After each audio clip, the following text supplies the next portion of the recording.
자, 누크로 편집을 하는 거를 해봅시다. 이게 뭐 지금 제대로 깔린 게 아니어서 얘기했던 것처럼 이렇게 PL 모드로 하면 이제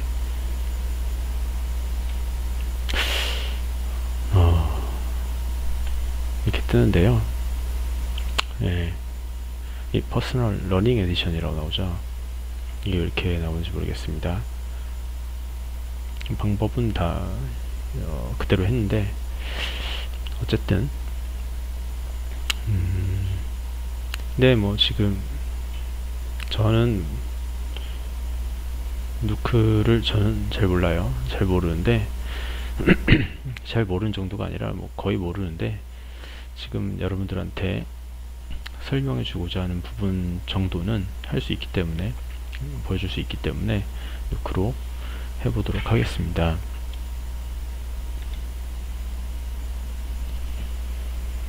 제가 EXR로 뽑아놓은 게 있어요. 여러분들 그거를 보여주려고 녹화할 때 뽑아놓을 게 있는데 이게 EXR로 뽑아놓은 씬인데요. 이거 보면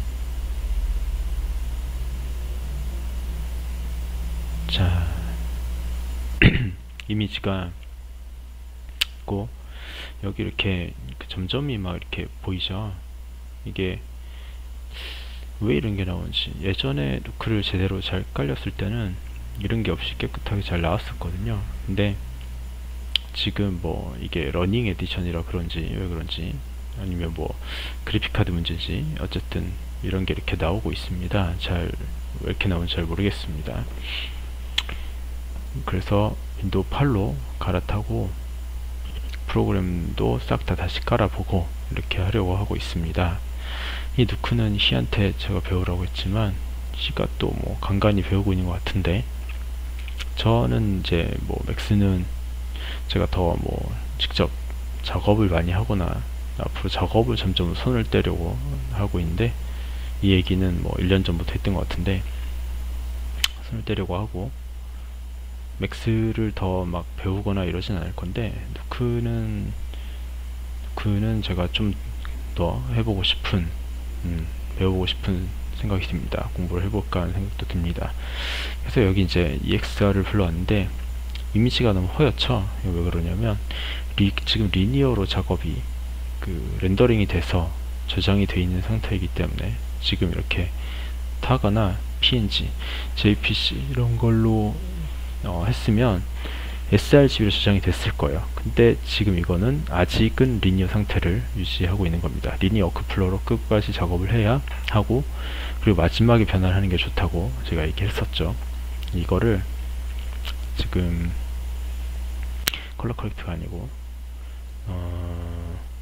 어디 있나 여기 있죠. 컬러 스페이스에서 지금 보면 이너부터 리니어 되어 있죠. 지금 리니어 상태로 들어와 있는데 우리가 이제 색 보정하고 편집하고 막 컴포지팅 하는 게 중간에 막 이렇게 들어가겠죠. 노드들이 이렇게 쭉 쌓이고 맨 마지막에 출력할 때 렌더링 할 때 컬러 스페이스를 넣고 그래서 리니어로를 sRGB 이렇게 바꿔주면 지금 이 컬러가 맞는 거예요. 이 밝기 이게 맞는 겁니다.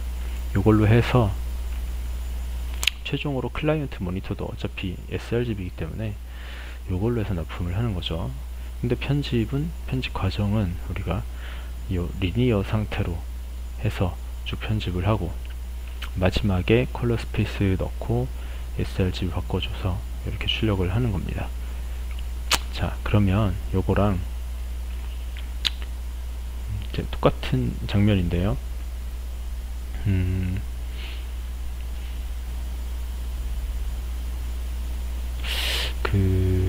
PNG로 제가 뽑아놓은 게 있는데 이거 아닌데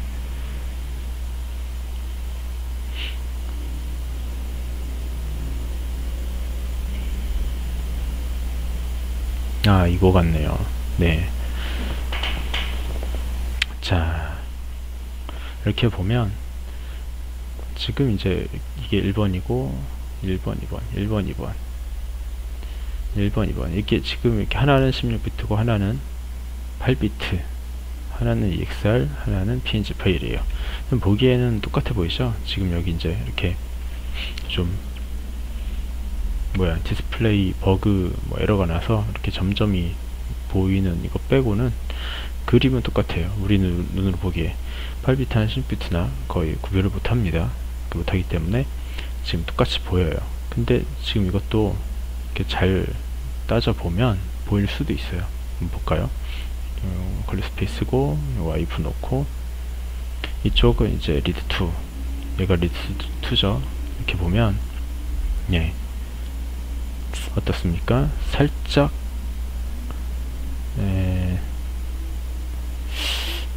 거의 차이가 거의 없고 똑같은데요. 이렇게 보면 아주 살짝 그 8비트 포맷이 아주 살짝 그 여러가 조금 있는 거예요. 아마 지금 이건 캄타지를 녹화해서 여러분들이 보고 있는 건 잘 모를 거예요. 근데 지금 제가 보기에는 아주 살짝은 보입니다. 근데 아주 미묘한 거고 거의 같다고 볼 수가 있습니다. 같다고 볼 수가 있는데 차이가 뭐냐면 자, 얘는 지금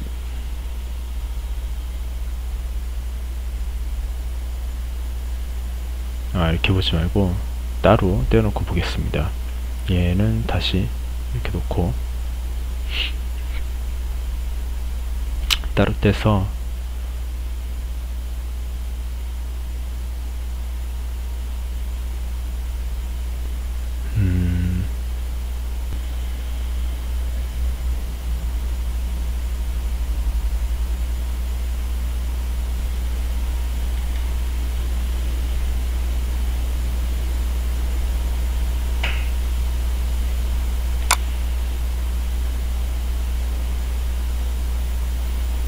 자, 이 상태에서 제가 똑같은 효과를 두 군데다가 동일하게 16비트 이미지와 8비트 이미지에 동일하게 적용을 시켜 보겠습니다. 어떤 일이 일어나는가?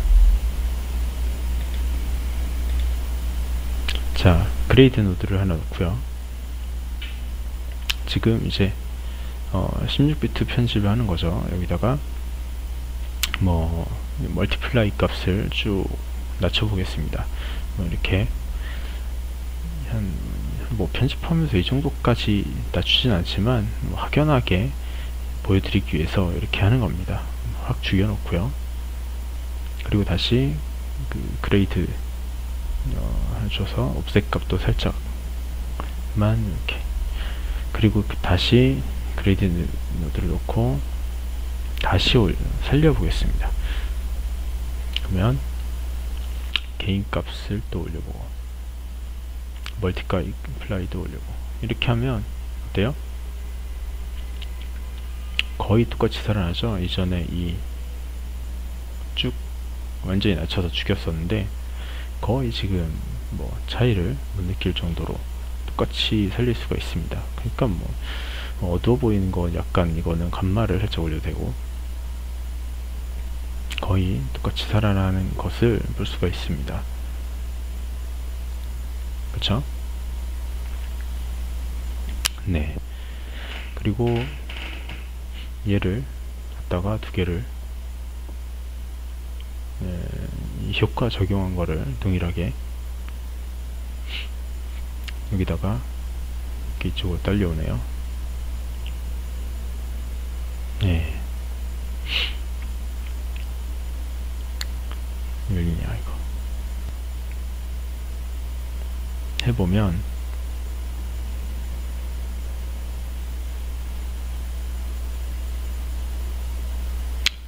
자, 어때요?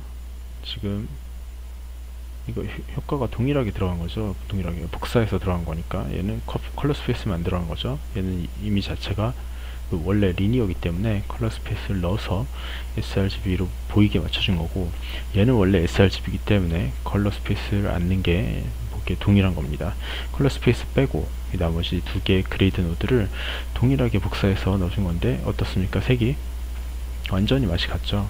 네, 색이 이렇게 검맣게 돼서 살아나지 못하고 있습니다. 이런 부분들, 여기 아주 밝은 부분, 여기만 다시 밝아졌고, 이런 나머지 부분들은 지금, 그러니까 PNG가 잊었는데 JPG는 뭐 말할 것도 없겠죠. 걔는 뭐 완전히 그림이, 예, 그래서 우리가 뭐 편집하면서 이 정도까지 하진 않겠지만, 이 정도까지 막 죽였다 살렸다 하진 않지만, 그래도 많이 손을 거치면서 이리저리 편집하고 뭐 색보정하고 뭐 작업을 하다 보면 화질 열화가 충분히 생긴다는 거죠. 충분히 화질 열화가 생긴다는 것을 보여주기 위해서 좀 과장되게 제가 이렇게 만들어 봤습니다. 그리고 뭐냐면 지금 보면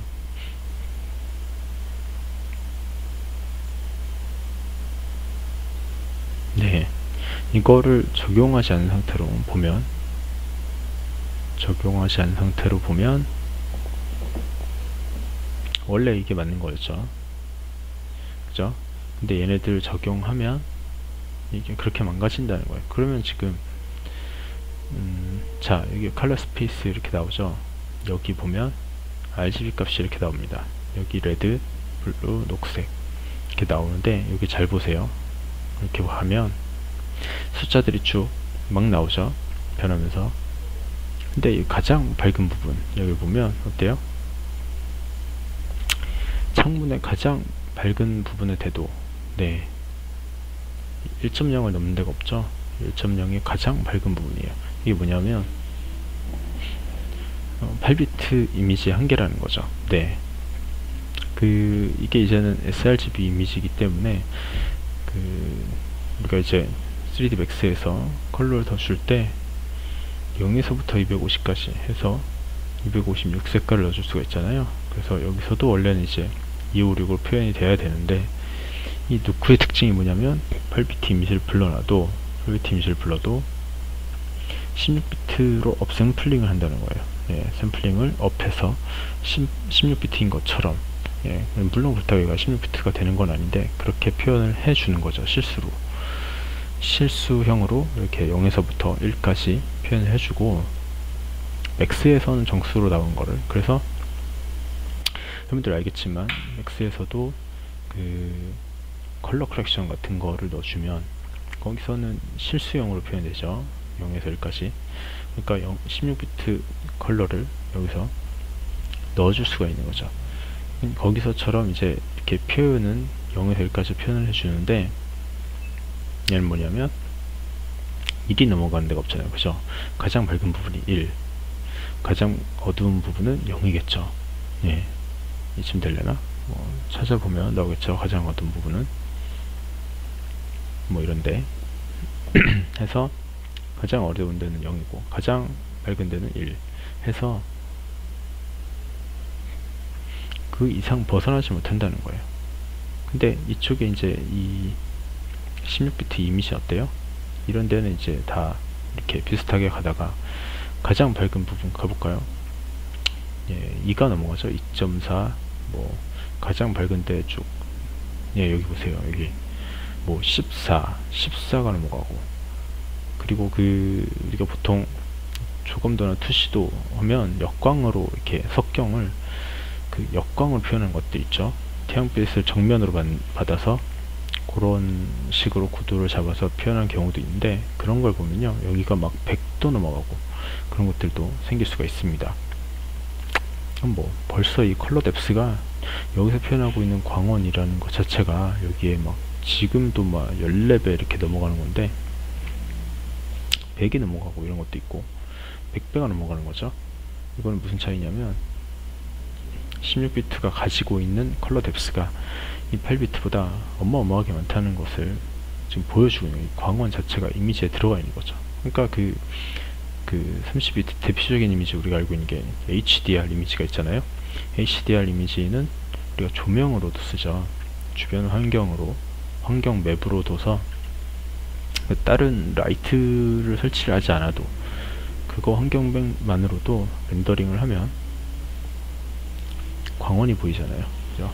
그렇게 우리가 조명으로 쓸 정도로 HDR 이미지는 광원을 포함하고 있는 그런 32비트 이미지이기 때문에 그렇게 쓸 수가 있는 것인데, 이것도 마찬가지로 이것도 마찬가지로 16비트 이미상 이렇게 쓰게 되면 이 안에 이런 광원 정보들이 다 들어가 있다는, 즉 얘를 넘어가는 밝은 부분에서 단순히 그냥 하얀색으로 밝은 거라서 1이 최고인 그게 아니라 1을 넘어가는 슈퍼 화이트 부분이 생긴다는 거죠. 그래서 여기서 다시 한번 써드리면,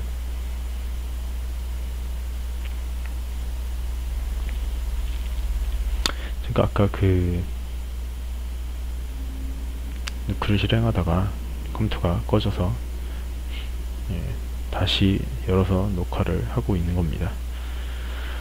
자, 16비트 이미지에 보면 뭐예요? 1 넘어가는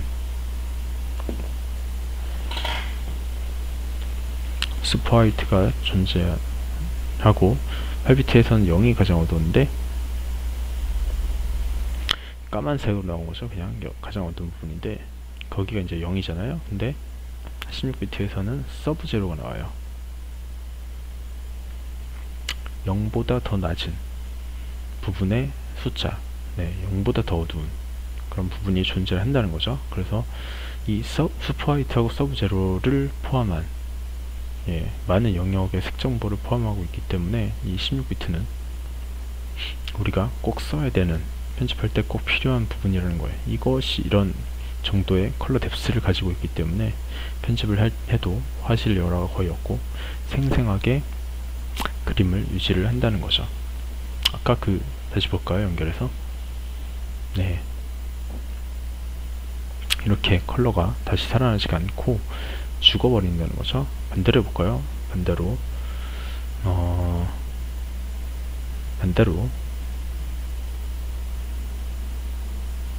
확 살렸다가 얘네들은 원래대로 다시 놓고 반대로 확 살렸다가 이번 멀티플라이를 확 높이고 확 살렸다가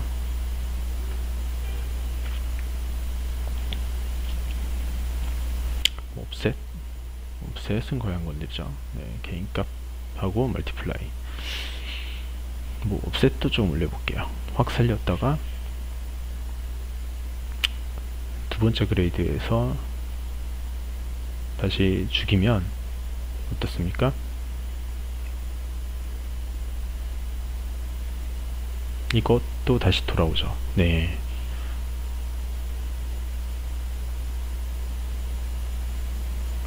돌아옵니다. 다시. 근데 16비트 어떤가? 16비트도 똑같이 적용을 해보면, 저기 8비트 똑같이 적용을 해보면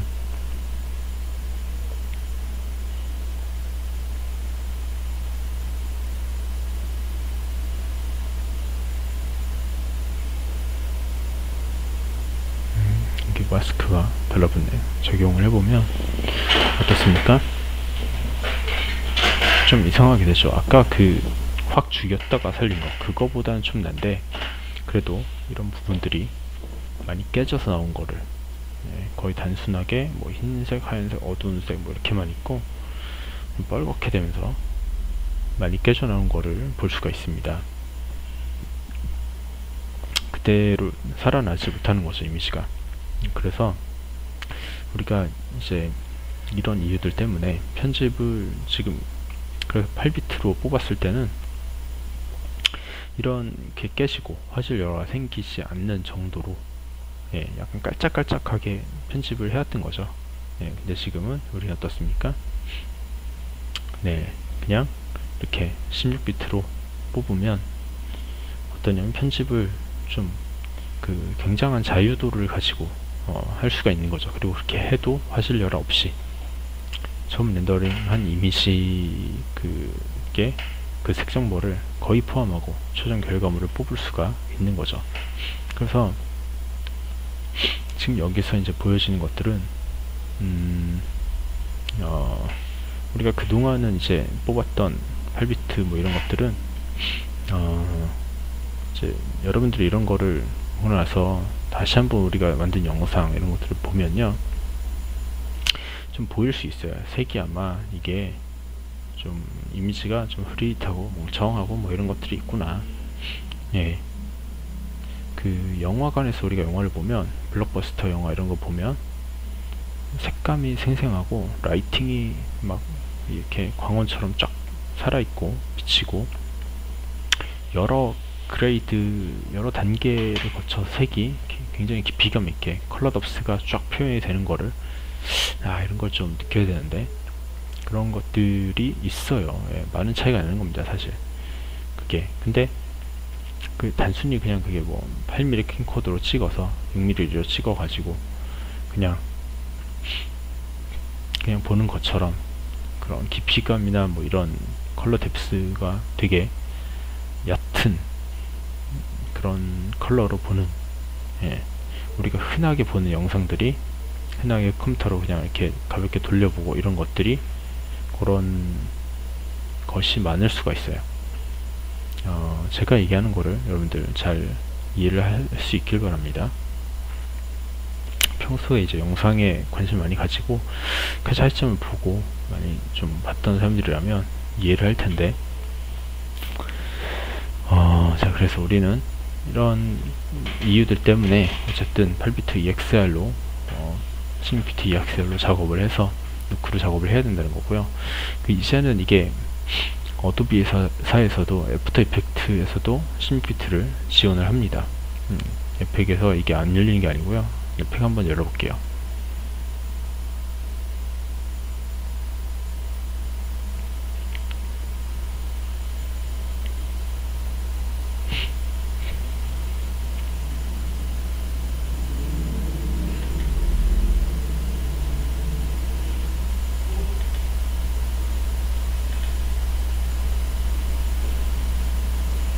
이제 16비트가 대세기 때문에 이쪽으로 가야 되기 때문에 에펙에서 그동안 주로 8비트 편집만 가능하게끔 이런 것들이 됐었는데, 지금 CS6인데 CS4 뭐 이때부터 얘네들도 이제 16비트 신경을 쓰기 시작해서 CS5 이때는 16비트, 32비트 이런 것들이 다 오픈이 됐었죠. 오픈이 되고 편집할 수 있는 그런 지원되는 것들이 많이 늘어나고 그랬었어요. EXR을 불러볼게요.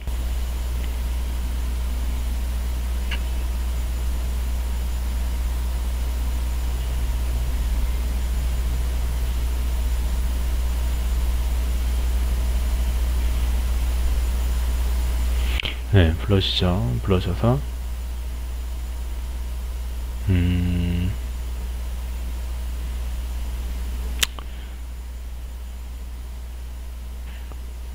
얘네들 그 보면 지금 이제 이게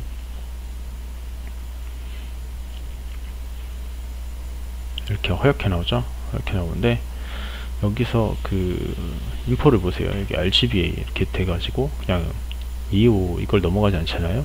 255 색깔 넘어가지 않죠. 일단 표현 자체가 이렇게 정수로 되죠. 255까지 이렇게 되고 실수로 표현되는 게 아니고, 그리고 255 아무리 밝은 부분이어도, 이거 EXR로 부른 건데도 아무리 밝은 부분에 돼도 250을 넘지를 못하죠. 근데 어쨌든 얘는 이제 RGB로 변화를 거치지 않은 거기 때문에, 예, 변화를 거치지 않은 거기 때문에 이 변화를 거치지 않으면 감마가, 예, 감마를 유지하고 있는 거거든요. 모니터 감마에 맞춰지지 않는 거예요. 그래서 이렇게 허옇게 나오는 거고요. 그런 현상을 보이고 있는 거죠. 그래서 얘를 보면 그 16비트로 이렇게 강제로 만들 수는 있거든요. 이렇게 편집 퍼 채널 이렇게 돼 있는데 16비트 아니면 32비트로 이렇게 바꾸든지 해서, 예, 이렇게 하면 여기 이제 RGB 값이 이런 식으로 나오죠. 1.몇, 뭐 0.몇 이렇게 나오고 1.4 넘어가고 1이 넘어가는데, 아까 누크에서 봤던 것처럼 막 그렇게 많이 넘어가진 않네요. 이게 색 표현이 잘 안 되는 건지. 네, 지금 그런 형태를 에펙이 보여주고 있습니다. 그래서 효과를 글로우를 한번 볼까요? 글로우 뷰에 보면 여기 이 이펙트 앞에 32, 32, 32 이렇게 나오죠. 얘네들 뭐냐면 32비트를 지원하는 효과라는 거예요. 근데 안타깝게도 이 글로우는 이건 에펙에 기본으로 깔려 있는 그 이펙트가 아니고 사파이어 플러그인을 깐 거죠. 이거 말고 에펙에 기본으로 있는 글로우, 이것도 보면 32비트 지원하네요. 이것도 지원을 하고 뭐 여러 가지 이제 효과들을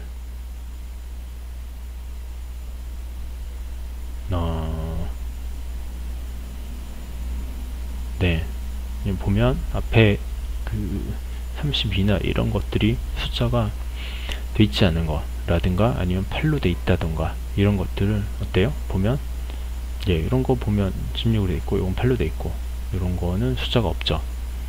16이나 32로 돼 있지 않는 거, 이거는 16비트 이상을 지원을 안 하는 겁니다. 지금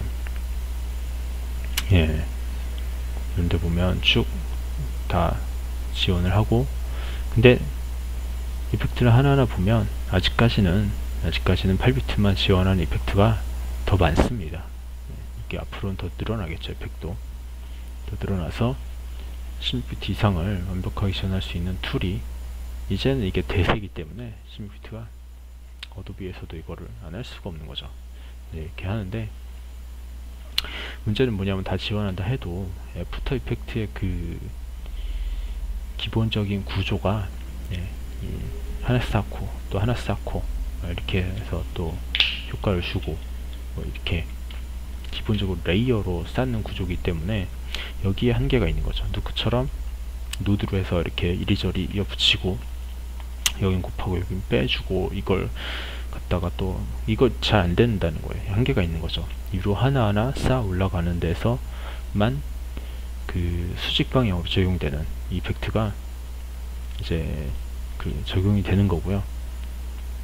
이제 뭐 얘랑 더한 거에다가 여기 또 하나를 해서 뭐 곱해주고 막 이런 것들이 에펙에서는 되기가 쉽지 않은 거죠. 그래서 에펙은 이 레이어 구조 자체를 뜯어 굳히지 않는 한 이건 한계가 있다고 보여집니다. 그래서 근데 에펙은 어차피 컴포지팅 툴이 아니에요. 컴포지팅이 아니고 그 모션 그래픽 있죠?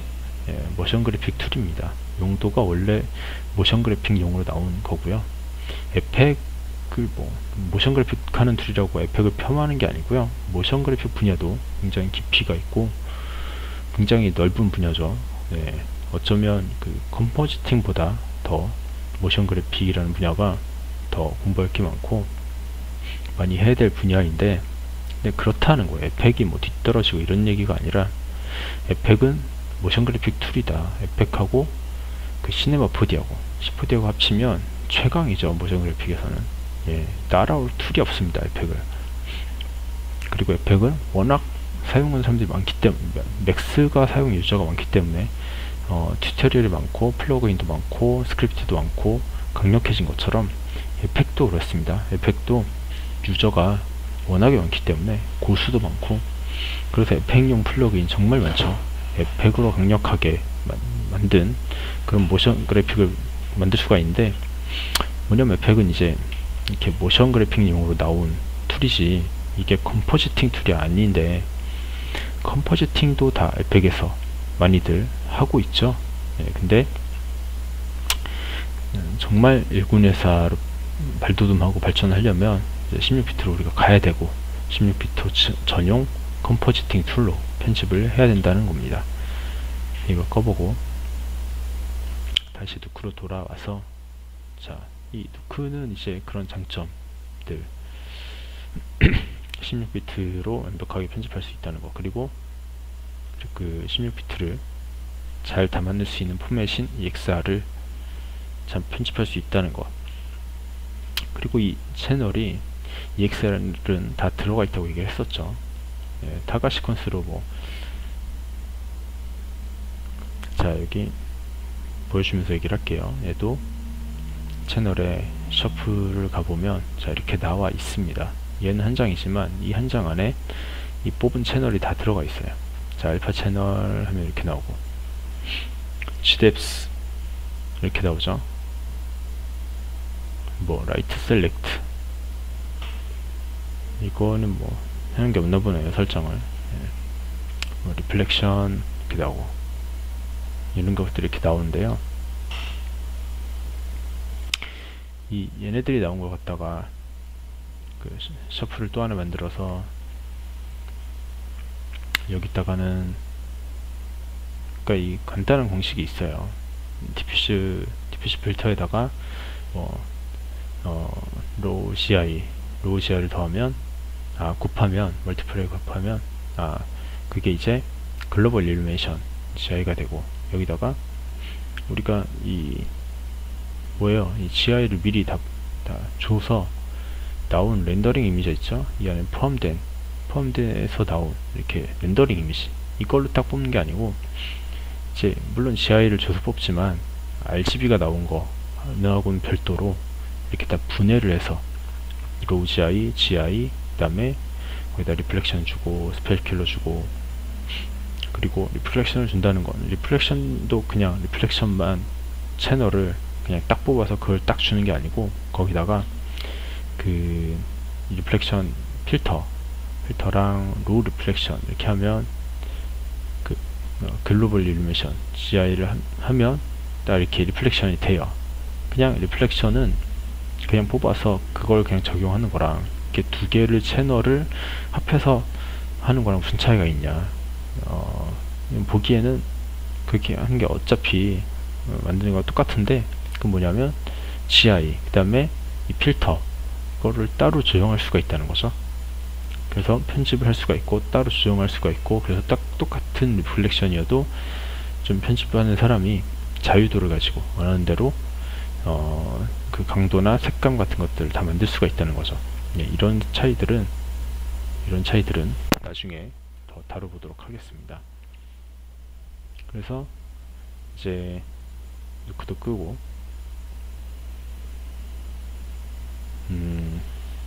자, 이런 이제 여러가지 장점들로 인해서 우리가 심뷰티 이미지를 쓰고, 그리고 오픈 EXR로 저장을 하고 리니어 작업 상태를 계속 유지를 하면서 끝까지 가서 누크에서 편집을 해서 작업을 이렇게 되는 거예요.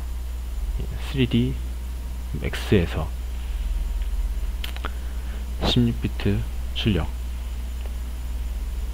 렌더를 하고 해서 이거를 누크로 가져와서 여기서 이제 sRGB로 여기서 이제 컴포지팅을 하는 거죠. 해서 여기서 컬러 스페이스에서 sRGB로 변화를 하고 이렇게 다 한 다음에 색 조정까지 다 하는 거죠. 다 한 다음에 마지막으로 이제 일로 가는 거죠. 프리미어나 아비드 일로 가서 최종 편집을 하는 거예요. 여기서 영상 최적 편집과 음악을 넣고 뭐 자막도 넣을 게 있으면 넣고 해서 최종으로 인코딩을 하는 겁니다. 근데 이제 이게 왜냐면 이제 누크나 이런 데서는 편집이 역하기 때문에 편집을 뭐 하자고 하면 못할 건 없겠지만 자르고 붙이고, 근데 여기서 하는 건 너무 효율이 떨어지고 말이 안 되죠. 그래서 어차피 프리미어나 아비드로 가져가야 되는데, 그러려면 sRG로 표현을 하는 거죠. 근데 이제 여기 프리미어나 아비드에서 얘를 리니어를 받아들여서 sRGB로 마지막에 변환을 할 수 있으면 이렇게 해도 돼요. 그게 제일 좋죠. 이 리니어 상태를 계속 유지하면서 프리미어까지 가서 여기서 최종 출력할 때 sRGB로 변환해서 출력하면 더 좋은데, 제가 알기로는 아직은 프리미어에서 그게 안 되는 걸 알고 있어요. 아비드는 모르겠어요. 그래서 누크에서 마음이 아프지만 누크에서 최대한 색보정, 컴포지팅 다 한 다음에 여기서 sRGB로 변환해서 그래서 프리미어나 아비드로 가져가서 여기서 영상의 최종 편집, 사운드 이펙트 이거 맞추고, 나레이션 있으면 맞추고, 자막도 넣고 해서 쭉 인코딩을 해서 납품을 하면 되겠습니다. 네.